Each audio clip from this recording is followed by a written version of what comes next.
मित्रो, व्याकरणावरील या सिरीजमध्ये आपण 12वी बोर्डच्या इंग्रजीच्या प्रश्नपत्रिकांमध्ये आलेली व्याकरणाची वाक्य सोडवत आहोत आणि या व्हिडिओमध्ये आपण परीक्षेमध्ये आलेली डायरेक्ट अँड इनडायरेक्ट स्पीचची वाक्य सोडविणार आहोत।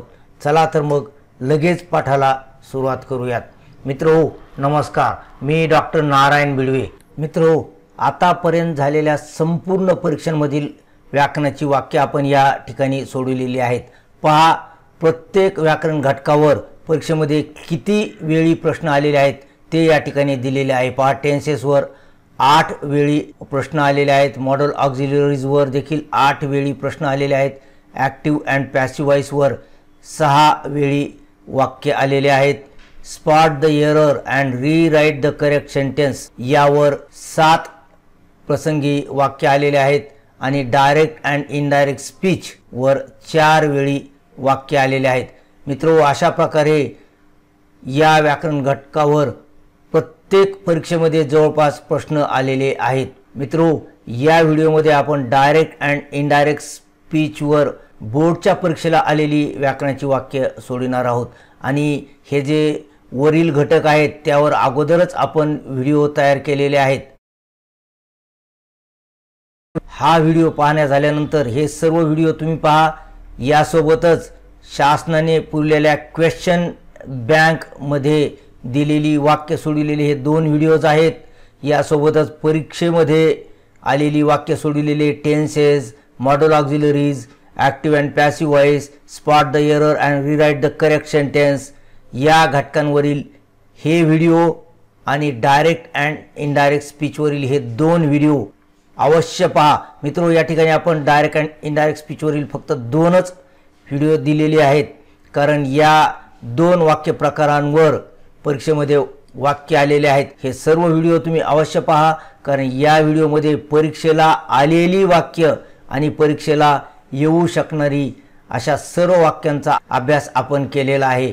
आणि मित्रो, या व्हिडिओ व्यतिरिक्त इतरही महत्त्वाचे व्हिडिओ आपल्या चॅनलवर आहेत आणि ते पाहण्यासाठी या संपूर्ण व्हिडिओच्या लिंक तुम्हाला या व्हिडिओच्या खाली मोर या सेक्शनमध्ये मिळून जातील। हे व्हिडिओ आणि यासोबतच इतरही महत्त्वाचे व्हिडिओ पाहण्यासाठी आपल्या चॅनलवरील playlist class 12 grammar question bank solution आणि डायरेक्ट अँड इनडायरेक्ट स्पीच या 2 प्लेलिस्टमध्ये जाऊन आपल्याला पाहिजे ते व्हिडिओ तुम्ही अवश्य पहा। चला आता बोर्डच्या परीक्षेला आलेले पहिले वाक्य सोडवूयात।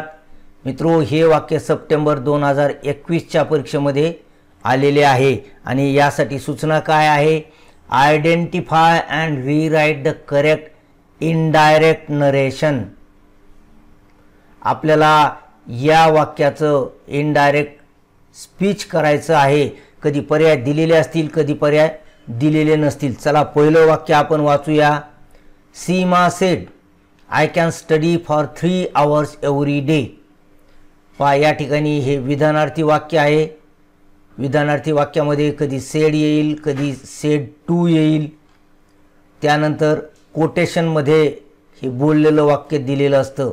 आता याचं इनडायरेक्ट स्पीच करत असताना जर समोर ऐकणारी व्यक्ती नसेल तर वाक्यामधील सेडचं सेडच राहतं आणि या ठिकाणी हे जे इन्व्हर्टेड कॉमास दिलेले आहेत हे इनडायरेक्ट स्पीचमध्ये वापरण्यात येत नाहीत। याच्या बदल्यात आपण दॅट वापरतो, म्हणून सीमा सेड दॅट असा या वाक्याचा पहिला भाग होईल।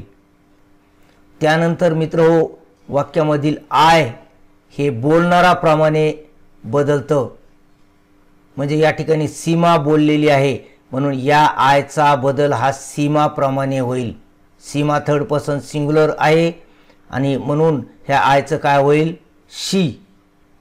त्यानंतर प्रत्येक डायरेक्ट स्पीच वाक्याचं इनडायरेक्ट करताना प्रेझेंट टेन्सचा पास्ट टेन्स होतो, म्हणून या कॅनचं या ठिकाणी कुड आणि त्यानंतर स्टडी असं होईल।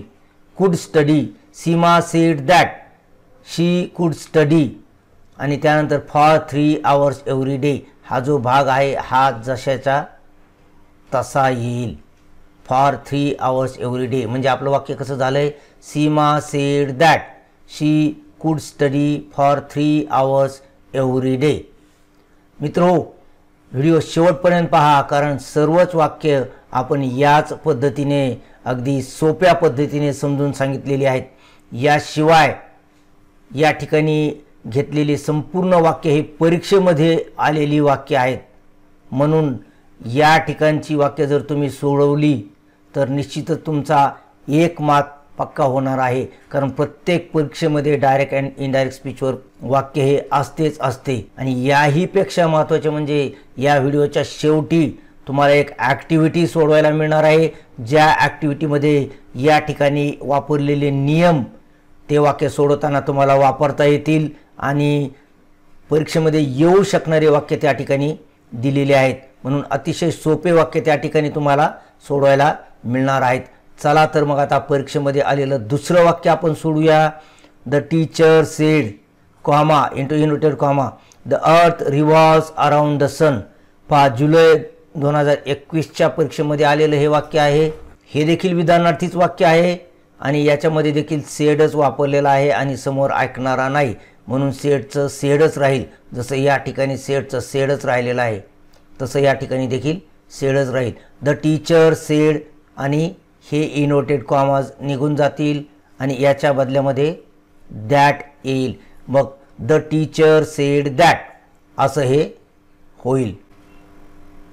आता पहा, हे बोललेलं वाक्य आहे. 2 बदल होत असतात. प्रोनाऊनचा एक बदल होत असतो, जसं इथं आयचं शी झालंय, आणि दुसरा बदल हा टेन्सचा होत असतो, जसं कॅनचं कूड झालंय. परंतु या ठिकाणी प्रोनाऊन देखील नाही, म्हणून प्रोनाऊन बदलण्याचा संबंध नाही. आणि या ठिकाणी आलेलं हे जे व्हर्ब आहे रिव्हॉल्व्स, हे व्हर्ब पृथ्वीविषयी कधी न बदलणारं सत्य सांगतं. म्हणजे काळ बदलत नाही. रिव्हॉल्व्स म्हणजे फिरणे. पृथ्वी ही सूर्याभोवती फिरते असं शिक्षक म्हणाले, असा याचा अर्थ आहे. आता शिक्षक पृथ्वी सूर्याभोवती फिरते असं जर म्हणाले असतील तर फिरत होती असं त्याचं करणं योग्य नाही. कधीही तुम्ही वाक्य हे सांगितलं तरी फिरतेला फिरतेच येईल. म्हणजे कधीही न बदलणारा काळ जर डायरेक्ट स्पीचमध्ये आला तर त्याचा इनडायरेक्ट होताना वाक्यामध्ये किंवा वाक्यातील टेन्समध्ये कोणताही बदल होत नाही. म्हणून the earth revolves around the sun हे जसेच्या तसं येईल. द अर्थ रिव्हॉल्व्स, पहा याचा टेन्स जशाच्या तसा आलेला आहे, आणि अराउंड द सन. अशा प्रकारे या वाक्यामध्ये फक्त एकच बदल झालेला आहे. काय बदल झालेला आहे? हे इन्व्हर्टेड कॉमा निघून दॅट आलेला आहे. बाकी टेन्समध्ये बदल नाही आणि प्रोनाऊन या वाक्यामध्ये नाही. तर याचे पर्याय दिलेले आहेत या ठिकाणी. पहा, the teacher said that the अर्थ रिव्हॉल्व्ड, या ठिकाणी ईडी वापरण्यात आलेला आहे. पृथ्वी सूर्याभोवती फिरली असं शिक्षक म्हणाले, असं म्हणता येईल का? नाही म्हणता येणार, कारण पृथ्वी आज देखील फिरते आहे, म्हणून हे वाक्य चूक आहे. The teacher said that the earth is revolving, विनाकारण टेन्स बदलण्याची गरज नाही. पृथ्वी फिरत आहे असं म्हणण्याची गरज नाही. The teacher said that the earth had revolved, पृथ्वी फिरली होती, मग आता काय झालं पृथ्वीचं? आता काय फिरत नाही काय? म्हणून हा सुद्धा टेन्स चुकीचा आहे. मग the teacher said that the earth revolves around the sun हे वाक्य बरोबर आहे. चला आता तिसरं वाक्य पाहूया आपण. She said I have worked hard from childhood. जुलै 2023च्या परीक्षेला आलेलं हे वाक्य आहे. मित्र हो, या ठिकाणी सुद्धा सेडच आलेलं आहे आणि पुढे ऐकणारी व्यक्ती नाही. म्हणून शी शेड आणि हे इन्व्हर्टेड कॉमाज जर आपण काढून टाकले तर त्या बदल्यात दॅट येईल. शी शेड दॅट. आता या ठिकाणी आय आलेला आहे. वाक्यातील आयचा बदल, नियम सांगतोय मी, वाक्यातील आयचा बदल हा बोलणाऱ्याप्रमाणे होतो.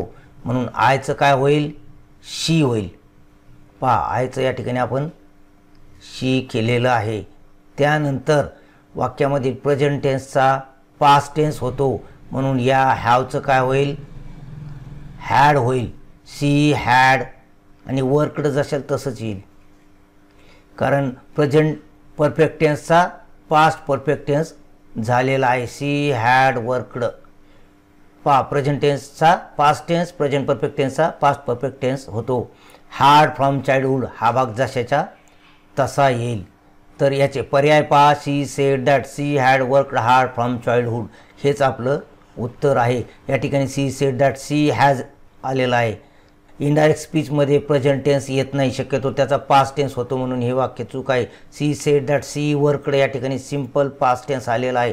या ठिकाणी प्रेझेंट परफेक्ट टेन्स आहे, म्हणून हा सिम्पल पास्ट टेन्स देखील चुकीचा आहे. She said that she has been working, या ठिकाणी प्रेझेंट परफेक्ट कंटिन्युअस टेन्स आलेला आहे. विनाकारण काळ बदलण्याची गरज नाही मित्रो. या ठिकाणी आपण विधानार्थी वाक्याचं इनडायरेक्ट स्पीच केलेलं आहे. 3 विधानार्थी वाक्य आपण या ठिकाणी पाहिलेले आहेत. त्यामध्ये काही नियम आपण वापरलेले आहेत, परंतु विधानार्थी वाक्यासाठी अनेक नियम आहेत. आणि या व्हिडिओमध्ये आपण अतिशय इंटरेस्टिंग पद्धतीने ॲनिमेशनच्या मदतीने डायरेक्ट स्पीचचे इनडायरेक्ट स्पीच कसे होते, वेळेनुसार शब्द कसे बदलतात. समजा डायरेक्ट स्पीचमध्ये टुडे असेल तर इनडायरेक्ट स्पीच सांगत असताना बोलणारा डायरेक्ट स्पीचमध्ये आज म्हणालेला आहे, परंतु तेच वाक्य नरेट करत असताना सांगत असताना काही दिवसाला सांगण्यात येतं, म्हणून टुडेचं दॅट डे होईल. आणि तो या ठिकाणी मी येथे आज तुला सांगतो असं काहीसं असेल तर सांगणारा काही दिवसाला ते वाक्य दुसऱ्या ठिकाणी सांगत असल्यामुळे ह्या हेअरचं देर होतं. अशा प्रकारे ठिकाण आणि वेळेचं दूरत्व दाखवणारे घटक इनडायरेक्ट स्पीचमध्ये येतात. हे सगळं या व्हिडिओमध्ये तुम्हाला शिकायला मिळणार आहे. चला पुढील वाक्य पाहूयात. Identify and rewrite the correct indirect narration from the following options, हीच सूचना आहे. फेब्रुवारी 2023च्या परीक्षेला आलेलं हे वाक्य आहे. पहा या ठिकाणी I asked my sister what can I do for you in this matter, असं हे वाक्य आहे. मित्रो हा क्वेश्चन आहे आणि हा कोणता क्वेश्चन आहे, WH शब्दाने सुरू होत असल्यामुळे हा WH क्वेश्चन आहे. आता आपल्याला WH क्वेश्चनचं इनडायरेक्ट स्पीच कसं होतं हे शिकायचं आहे. पहा या डायरेक्ट वाक्यामध्ये आस्क्ड आलेलं आहे. डायरेक्ट वाक्यामध्ये आस्क्ड येऊ की सेड येऊ काही येऊ, इनडायरेक्ट वाक्यामध्ये मात्र आपल्याला आस्क्ड वापरावं लागतं. मग आय आस्क्ड माय सिस्टर असं ते होईल. पहा आय आस्क्ड माय सिस्टर. त्यानंतर या ठिकाणचे इन्व्हर्टेड कॉमर्स देखील निघून जातात, परंतु त्याच्या बदल्यात कोणताही शब्द येत नाही. तर WH क्वेश्चनचं इनडायरेक्ट करताना हा WH वर्ड जशाच्या तसा खाली येतो, म्हणजे व्हॉट जशाच्या तसं येईल. आता मित्रो या ठिकाणी प्रश्नार्थी रचना आहे. या ठिकाणी अगोदर हेल्पिंग वर्ब आलेला आहे आणि त्यानंतर सब्जेक्ट आलेला आहे. याला आपण HV लिहूयात. HV हेल्पिंग वर्ब, त्यानंतर सब्जेक्ट आणि त्यानंतर मेन वर्ब आलेला आहे. कशामुळे, कारण ही प्रश्नार्थी रचना आहे. प्रश्नार्थी रचनेमध्ये हेल्पिंग वर्ब सुरुवातीला जातं. आता याचं काय होईल, अशा पद्धतीने आय सुरुवातीला येईल आणि कॅन नंतर जाईल. परंतु हा झाला विधानार्थी रचना करण्याचा प्रकार. डायरेक्ट स्पीचमध्ये जर प्रश्न असेल तर इनडायरेक्ट स्पीचमध्ये त्याचं विधानार्थी वाक्य होतं. परंतु आता इनडायरेक्ट स्पीचमध्ये प्रोनाउन देखील बदलतं. ह्या आय बोलणाराप्रमाणे बदलेल, तर या ठिकाणी बोलणारा आयच आहे, म्हणून हे आय जशाच्या तसंच या ठिकाणी राहील. पहा व्हॉट आय. त्यानंतर कॅन हे वर्तमान काळात आहे, म्हणून त्याचं काय होईल, कुड होईल. I could do. डू जशाच्या तसंच येतं, त्याच्या काळात काही फरक पडत नाही. कशामुळे, कारण त्याच्या अगोदर मॉडल ऑक्झिलरी आलेला आहे. मॉडल ऑक्झिलरी नंतर येणारं क्रियापद हे काळविरहित असतं. For you. आता या ठिकाणी यू आलेला आहे. वाक्यामधील यू हे ऐकणाराप्रमाणे बदलतं. पहा या ठिकाणी ऐकणारा आहे माय सिस्टर. मी याला हायलाईट करतोय. ऐकणारा काय आहे, माय सिस्टर. हे यू हे कुणाप्रमाणे बदलेल, माय सिस्टरप्रमाणे बदलेल. तर माय सिस्टर हे थर्ड पर्सन आहे, म्हणून या यूचं देखील थर्ड पर्सनच होईल. मग थर्ड पर्सन काय होईल, शी व्हायला पाहिजे, परंतु मित्रो याच्या अगोदर प्रिपोजिशन आलेलं आहे. हे प्रिपोजिशनचं ऑब्जेक्ट आहे. प्रिपोजिशनचं ऑब्जेक्ट असल्यामुळे हे ऑब्जेक्टिव्ह फॉर्ममध्ये आहे, म्हणून शी होणार नाही, तर या यूचं हर होईल. काय होईल, हर. For her. पहा हर झालेला आहे.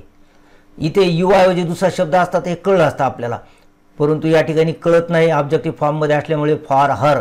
In this matter. या ठिकाणी धिस आलेला आहे. धिस म्हणजे या बाबतीत, त्याचं होईल त्या बाबतीत, आहे की नाही. इन दिस मॅटरचं इन दॅट मॅटर. अशा प्रकारे या ठिकाणी प्रोनाऊनचे बदल झालेले आहेत, टेन्सचेही बदल झालेले आहेत आणि ठिकाण किंवा ठिकाणाविषयी आलेल्या शब्दांचे देखील बदल झालेले आहेत. चला याचे पर्याय पाहूया. I asked my sister what I can do for her in that matter. हेच आपलं उत्तर आहे. पहा, ही आस्क्ड इथं केलेला आहे. मित्रो, हा जो बोललेला भाग जो असतो, बोललेला भाग आणि बोललेली परिस्थिती, जसं आय आस्क्ड माय सिस्टर हा बोललेला भाग आणि बोललेली परिस्थिती आहे, याच्यामध्ये कोणताही बदल होत नाही. म्हणून या ठिकाणी हे जे ही आलेलं आहे का, हे ही चुकीचं आहे. ह्या ही मुळे हे वाक्य चुकलंय. पुढे चुका असतील त्या सोडून द्या. I asked my sister what ही, आता या ठिकाणी ही आलेलं आहे, परंतु या ठिकाणी जे आय आहे का, हे आय बोलणाराप्रमाणे बदलत असल्यामुळे या ठिकाणी आय यायला पाहिजे होतं, म्हणून हे सुद्धा वाक्य चुकीचं आहे. तिसऱ्या वाक्यामध्ये पहा, he asked my sister what she could do for her in that matter. मित्रो, या ठिकाणी देखील ही आलेलं आहे, म्हणून हे देखील वाक्य चूक आहे. कारण कोटेशनच्या बाहेरची परिस्थिती आणि बाहेरची बोलणारी व्यक्ती यामध्ये कोणताही बदल होत नाही. अशा प्रकारे फक्त पहिलं वाक्य बरोबर आहे, त्यामध्ये होणारे बदल आपण या ठिकाणी घेतलेले आहेत. चला पुढील वाक्य पाहूयात. Avnish said, Sanchit what are you doing in the garden this time. पहा, आता या ठिकाणी अवनीच बोलतोय आणि या ठिकाणी सेड हे रिपोर्टिंग व्हर्ब आलेलं आहे. परंतु मित्र हो, या ठिकाणी क्वेश्चन आहे, लक्षात ठेवा. क्वेश्चनमध्ये सहसा सेड येत नाही, परंतु डायरेक्ट स्पीचमध्ये सेड येऊ शकतं. तर याचं इनडायरेक्ट स्पीच करत असताना मात्र आस्क्डच होतं. आणि या ठिकाणी संचित हे कोटेशनमध्ये आलेलं जरी असलं तरी हे संबोधन आहे, म्हणून हे आस्क्ड नंतर लगेच येतं. इन्व्हर्टेड कॉमाज निघून जातील. क्वेश्चन मार्कचं नंतर पाहूया आपण. म्हणजे इनडायरेक्ट वाक्य सुरुवात कशी होईल, अवनीश आस्क्ड संचित. पहा, अवनीश आस्क्ड संचित. आता त्यानंतर हे वाक्य वाटणे सुरू झालेलं आहे. WH क्वेश्चन आहे, म्हणून हे वाट जशाच्या तसं येईल ते आपण खाली घेऊया अगोदर. वाट, त्यानंतर आर यू, सुरुवातीप्रमाणेच आपल्याला काय करावं लागेल, यू अगोदर घ्यावा लागेल, आर नंतर ठेवावं लागेल. आता या यूचा बदल अगोदर आपल्याला करावा लागेल. यूचा बदल हा ऐकणाराप्रमाणे होतो. या ठिकाणी संचित ऐकतोय म्हणून संचितप्रमाणे बदल होईल. बोलणारा देखील थर्ड पर्सन सिंग्युलरच आहे आणि ऐकणारा देखील थर्ड पर्सन सिंग्युलर आहे, पण हे संचितला लागू होतं, म्हणून त्याचं काय होईल, व्हॉट ही. व्हॉट ही, यूचं काय झालंय, ही झालेलं आहे, लक्षात ठेवा. त्यानंतर मित्र हो, या ठिकाणी आर आलेला आहे. आरचा भूतकाळ वेअर व्हायला पाहिजे, परंतु तो वेअर न होता वाज होतो, कारण या ही साठी आलेलं तर क्रियापद आहे, म्हणून ही वाज. या ठिकाणी वाज आपण घेतलेला आहे आणि बाकी भाग जशाचा तसा.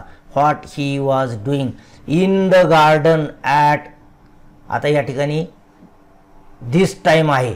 इन द गार्डन अगोदर आपण घेऊया आणि ॲट दिस टाईमचं काय होईल, ॲट दॅट टाईम. दिसचं दॅट होतं, म्हणून ॲट दिस टाईमचं ॲट दॅट टाईम असं आपण केलेलं आहे. पहा, दिसचं दॅट झालेलं आहे. चला याचे पर्याय पाहूयात. अवनीश आस्क्ड संचित what he was doing in the garden at that time, हेच आपलं उत्तर आहे. अवनीश वॉन्टेड टू नो वगैरे शब्द आलेले आहेत. फ्रॉम संचित विनाकारण हे वाढवलेलं आहे, म्हणून हे वाक्य चूक आहे. अवनीश आस्क्ड संचित वेदर आलेलं आहे. यस नो क्वेश्चनसाठी रिपोर्टिंग वर्ब म्हणून वेदर येतं, WH साठी नाही येत. अवनीश आस्क्ड संचित वेदर, इथे देखील वेदर आलेलं आहे, म्हणून हे देखील वाक्य चूक आहे. चला पुढील वाक्य पाहूया. Don't you think that I might have had something to do with it said Sophie. पण या ठिकाणी सेड सोफी हा भाग शेवटी आलेला आहे. मित्रो, डायरेक्ट स्पीचमध्ये सेडचा भाग शेवटी जरी आला तरी इनडायरेक्ट स्पीचमध्ये मात्र तो सुरुवातीला घ्यावा लागतो आणि सेड ऐवजी आपल्याला काय करावं लागेल, आस्क्ड घ्यावं लागेल, कारण हा प्रश्न आहे. याचे कोटेशन मार्क्स आपण काढून टाकत आहोत आणि सोपी आस्क्ड असं अगोदर आपण घेऊयात. आता दुसरी गोष्ट म्हणजे मित्रो, हा यस नो क्वेश्चन आहे, हा काय WH क्वेश्चन नाही. तर यस नो क्वेश्चनचं इनडायरेक्ट स्पीच करत असताना अगोदर इफ येतं, सोपी आस्क्ड इफ, ठीक आहे. त्यानंतर डोंट यू असं झालेलं आहे, त्याचं इन्व्हर्शन झालं होतं, म्हणून अगोदर यूचं रूपांतर आपल्याला घ्यावं लागेल आणि डोंटचं नंतर आपण घेऊयात. यू हे कोणाप्रमाणे बदलतं? ऐकणाराप्रमाणे. आता या वाक्यात ऐकणारा कुणीच नाही. जेव्हा वाक्यात ऐकणारा नसतो तेव्हा आपण स्वतः ऐकणार आहोत असं गृहीत धरावं लागतं आणि त्यासाठी मग आय येईल. आय. सोपी आस्क्ड इफ आय. त्यानंतर डोंटचं काय होईल? डू नॉट असं गृहीत धरूया आपण, त्याचं डिड नॉट होईल. इफ आय डिड नॉट आणि त्यानंतर थिंक, जशाच्या तसं. Sophie asked if I did not think that I might have had something to do with it. हे जशाच्या तसं येतं. कशामुळे? कारण माइट हे भूतकाळात आहे आणि त्यानंतर हॅव हॅड हे माइटच्या नियमानुसार येतं आणि या राहिलेल्या भागात काहीच बदल होत नाही. पण या आयचं मात्र काय होईल? आयचा बदल हा बोलणाराप्रमाणे होतो. बोलणारा आहे सोपी, म्हणून ही होईल याचं, दॅट ही. पहा, आयचं या ठिकाणी आपण ही केलेलं आहे आणि बाकी भागामध्ये कोणताच बदल होणार नाही. That he might have had something to do with it. अशा प्रकारे प्रोनाऊनमध्ये झालेले बदल आणि रिपोर्टिंग व्हर्ब आणि रिपोर्टर सुरुवातीला घेतलेला आहे. मित्रो, या ठिकाणी आपण WH क्वेश्चन आणि यस नो क्वेश्चन अशा दोन प्रकारच्या डायरेक्ट क्वेश्चनचं इनडायरेक्ट केलेलं आहे. प्रश्नामध्ये आणखीही काही प्रकारची वाक्य येऊ शकतील. अशा सर्व प्रकारच्या वाक्यांचा अभ्यास आपण या व्हिडिओमध्ये केलेला आहे. इतर नियम देखील एक्स्ट्रा येऊ शकतील. हे सर्व तुम्हाला या व्हिडिओमध्ये मिळणार आहे, म्हणून हा व्हिडिओ तुम्ही अवश्य पहा. आता तुमच्यासाठी या ठिकाणी मी सांगितल्याप्रमाणे एक महत्त्वाची ॲक्टिव्हिटी आपण घेतलेली आहे. Identify and rewrite the correct indirect narration from the following options अशी सूचना आहे. इनडायरेक्ट स्पीचच करायचं आहे आपल्याला, कारण आपल्या परीक्षेमध्ये इनडायरेक्ट स्पीच करण्यासाठीच जास्त वाक्य आलेली आहेत. पहा, या ठिकाणी पहिलं वाक्य घेऊया आपण. जुलै 19ला आलेलं हे वाक्य आहे. फेब्रुवारी 19, फेब्रुवारी 18, जुलै 17 मागच्या परीक्षेमधील हे वाक्य आहेत. परंतु त्यामुळे काही फरक पडत नाही. आपल्याला आता आपल्या परीक्षेत जशी वाक्य येतात तशीच आपण या ठिकाणी निवडलेली आहेत. पहा, Ramesh said I can write and essay on national pride. विधानार्थी वाक्य आहे. या ठिकाणी सेड आलेला आहे आणि ऐकणारा नाही, म्हणून सेडचं सेडच राहील. ह्या आयचा बदल बोलणाराप्रमाणे होईल. बोलणारा कोण आहे? रमेश आहे, लक्षात ठेवा. कॅनचा भूतकाळ होईल आणि बाकी काही बदल होणार नाही. इन्व्हर्टेड कॉमाज निघून जातात, त्या बदल्यात दॅट येईल. पुढील वाक्य पहा. Radha said to the teacher I feel very happy to help my mother at home. Radha said to the teacher असं आलेलं आहे. मित्र, फक्त याच वाक्यामध्ये सेड टू आलेलं आहे. याच्या अगोदर आपण हे वाक्य घेतलेलं नाही.